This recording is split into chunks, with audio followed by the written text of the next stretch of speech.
Bueno, este día procederemos con la realización del video de nuestro proyecto final de nuestra asignatura de diseño de bases de datos, como se nos especifica en las instrucciones. Este video es el tutorial en el cual cada uno de los integrantes del grupo vamos a explicar una parte en particular sobre el análisis, la construcción y la aplicación de las formas en nuestro proyecto de base de datos. En el siguiente proyecto fue realizado por 5 integrantes de nuestro grupo, el cual está compuesto por Guillermo, Fernando, Gergeo, Ernesto y su servidor Pablo, el cual nosotros lo iniciamos con la base de datos. Tiene una introducción de describir la importancia de contar con un control de tiempo dentro de una empresa, dado que será el método el cual nuestro informe fue realizado, y la razón de la base de datos de llevar un control de tiempo de los empleados para realizar sus labores. Vamos a continuar con nuestros objetivos de proyecto, el cual el objetivo general es crear la estructura de la base de datos para generar el control del proyecto, asignar las tareas y evaluar el tiempo entre tareas en una empresa. De este se derivan dos objetivos específicos, los cuales son realizar de una forma más fácil la contabilización de proyectos y tareas y el tiempo en el que los empleados las realizan, y administrar los proyectos realizados, contabilizar las actividades faltantes en una empresa, dado que esto va a permitir tener una mejor eficiencia en cuestión al tiempo y administración de personal.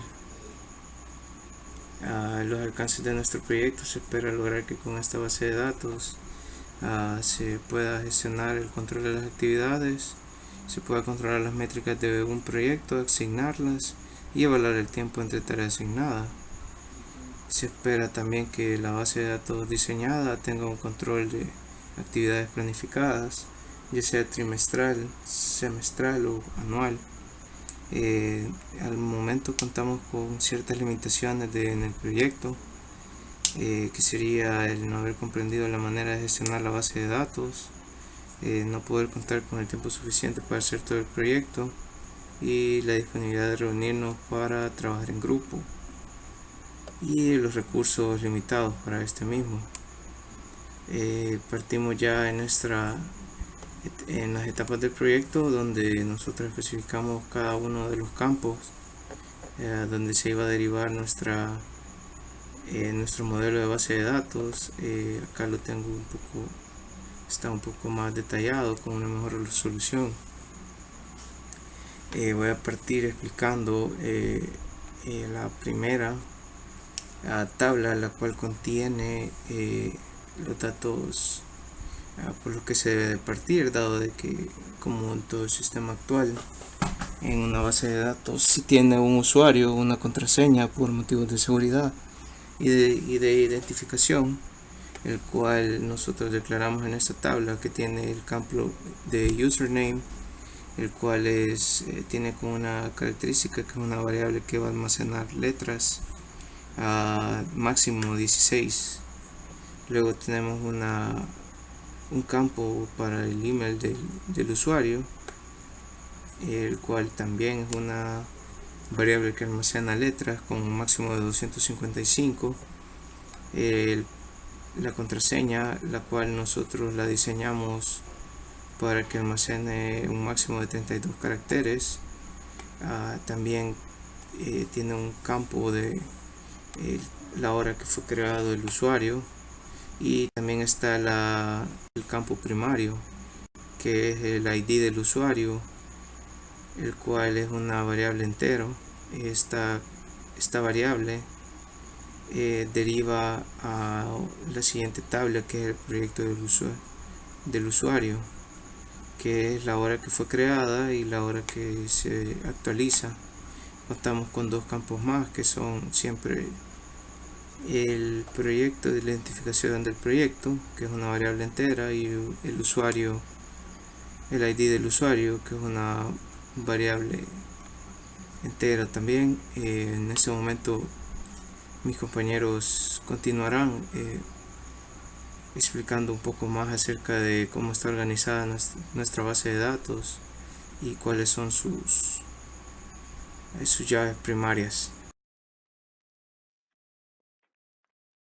Bien, siguiendo con las etapas del proyecto, vamos a continuar con lo que es nuestro modelo entidad-relación, donde se pueden ver las tablas que nosotros creamos.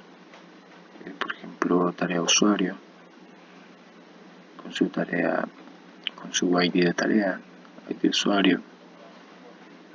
También la tabla usuarios, con el username, el email, password. Y así cada tabla la fuimos detallando.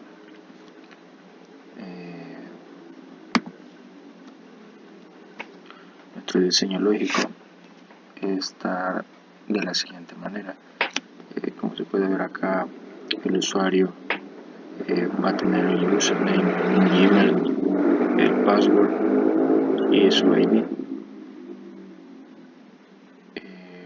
El usuario está en un proyecto. El proyecto va a tener su ID, la descripción, el update. Entonces el proyecto también tiene estado. Si el estado va a tener un ID, también el proyecto tiene prioridad. Entonces tiene estos atributos y posee tarea. El estado posee tarea, tarea ID, tarea descripción. El usuario también va a tener un rol. El rol será manejado con su ID, que el ID de cada rol, y cada rol posee un permiso. Entonces nuestro flujo de datos queda de la siguiente manera. El proyecto va a ser manejado por usuarios. Los usuarios van a tener tareas, las tareas van a ser del proyecto. Los usuarios van a tener roles y permisos.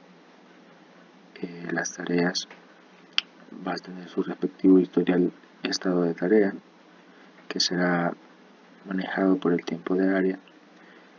Esto vendrá siendo lo que es el estado y será almacenado en estados.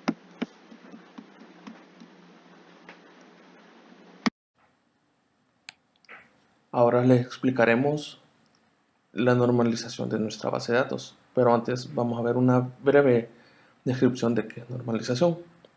La normalización es una técnica que se utiliza para crear relaciones lógicas apropiadas entre tablas de una base de datos.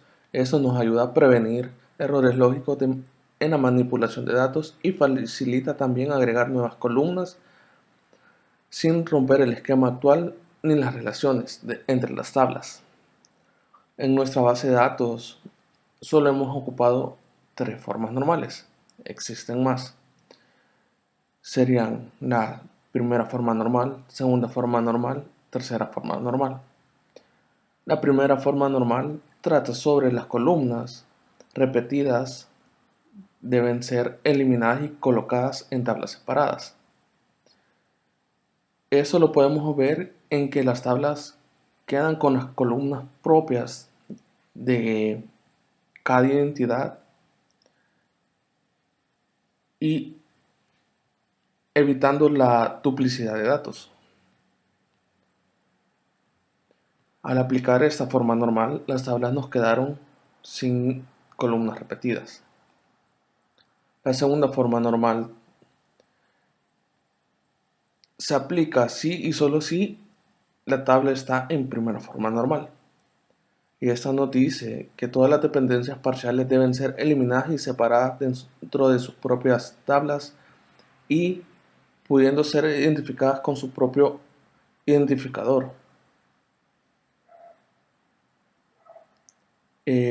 Una vez aplicada la segunda forma normal, en nuestras tablas nos quedaron unas tablas principales, que son las siguientes. Usuarios, que puede ser identificado con su identificador propio. roles, permisos, proyectos, tareas, tablas. Cada una de las tablas se pueden identificar con sus propios IDs o llaves primarias. La tercera forma normal. La tercera forma normal se aplica si y solo si se encuentra en segunda forma normal y nos establece que todas las columnas que no son llaves funcionalmente dependientes por completo de la llave primaria y no hay dependencias transitivas. Aplicando la tercera forma normal, las tablas que poseen relaciones con registros en otras tablas son las resultantes. Estas tablas son las que mantienen las relaciones entre las tablas principales. Por ejemplo, las tablas que nos quedaron son X estado de proyecto, que es el cruce de estado con el proyecto, X-prioridad proyecto, que es el cruce de la prioridad con el proyecto, historial-estado de tarea, que es la que mantiene todas las relaciones de los estados cada estado una tarea, historial-prioridad-tarea, es el historial de todas las prioridades que ha podido tener una tarea. Ahora veremos cómo quedó el diagrama ya normalizado. Podemos ver las tablas principales que son usuarios, proyectos, estados, prioridades, permisos y roles. Estas tablas contienen los atributos propios para cada identidad. En usuario tenemos el identificador primario que es usuario-id, en roles rol-id, en permisos es permiso-id, en proyectos es proyecto-id, en estados es estado-id, en prioridad es prioridad-id, en tareas es tarea-id. ¿Cómo relacionamos un usuario con su rol? Bueno, como habíamos dicho en la segunda forma normal, se había creado la tabla X-rol-usuario. Esta contiene la relación de un usuario con un rol o muchos roles. Un usuario puede tener varios roles dependiendo el proyecto. Entonces, la relación se guarda en X-rol-usuario. Un usuario puede estar en varios proyectos o en uno. ¿Cómo relacionamos el usuario con un proyecto? Tenemos proyecto-usuario. Esta tabla guarda las relaciones del ID del usuario con el ID del proyecto. Un proyecto puede tener una a muchas tareas y una tarea es asignada a uno o varios usuarios. ¿Por qué? Una tarea puede ser desarrollada por dos personas, no necesariamente solo la trabaja una persona. Entonces, la relación la tenemos de usuarios a tareas, la tenemos en tarea-usuarios. Pero para identificar qué tareas son de qué proyectos, tenemos la relación de tareas proyectos en X-proyecto-tarea. Eso nos permite identificar qué tareas son de qué proyecto y mostrarlas solo en ese proyecto. Las tareas tienen un estado que pueden ser pendientes, en proceso, en revisión, finalizado, etc. Esta relación de tareas con los estados se guarda en historial-estados-tarea. También las tareas pueden tener una prioridad, que puede ser baja, media y alta. Entonces esta relación queda guardada en historial con bajo prioridad tarea. Y un proyecto puede tener una prioridad o varias prioridades. Nosotros lo dejamos que puede guardar varias prioridades tomando la última con la fecha de creación. Esa es la última prioridad y esa relación se guarda en X-prioridades-proyecto. Y así es como queda nuestro diagrama de la base de datos normalizado. Este es el diccionario de la base de datos, de nuestra base de datos. Y en ella podemos ver todos los elementos que se encuentren en la base de datos. Por ejemplo, en la tabla usuarios podemos ver las columnas que están en la tabla. En usuario ID es donde se crean el ID del usuario. El tipo de datos de esa tabla es entero. En username es donde se crea el nombre del usuario con un tipo de datos varchar de 16. En email donde se crea el correo electrónico del usuario con un tipo de datos varchar de 255. En la columna password es donde se crea la contraseña en la base de datos con un tipo de datos varchar de 32. En la columna create time es donde se mira donde el usuario se creó con un tipo de datos de timestamp. En la columna update time es donde se crea el usuario de la tabla usuario, es donde se actualizan la información del usuario con un tipo de datos de timestamp. Ahora concluiremos con nuestro trabajo. Las bases de datos son importantes en la actualidad, ya que la mayoría de entidades optan para actualizarse a este recurso, ya que es más fácil de acceder a la información. También analizamos que para la realización de una base de datos, la creación de consultas de base de datos consta de archivos que permiten realizar muchas tareas diferentes con los datos que se pueden ver. También se pueden utilizar para controlar los registros que visualizan bases de datos.